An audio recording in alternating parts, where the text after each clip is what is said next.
bathukhumala umntungwa umbulazi umzilikazi kamashobane wena wadla umuntu omyenga ngendaba udonda intombi ngesiZulu.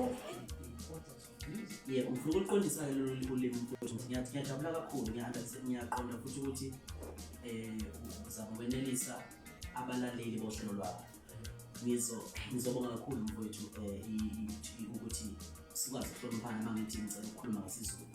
Ngifuna ukucacisa-ke ngoba kunabantu abasuka emakhaya abawazi ngomasikandi abala UK. Mina bafowethu lapha e-UK ngifuna ukunenza nibe clear kule nto. Hayi ngoba isizingisi mina ngingasizwa noma ngingasazi. Angifundanga lebo kangako ngoba akunawo ama-degree nama-diploma, uyabona. Kodwa isingisi ngiyasazi, ngiyahlala ngiyaphila nabantu isikhathi esiningi phela nabantu abakhuluma ulimi lwaseNtshonalanga.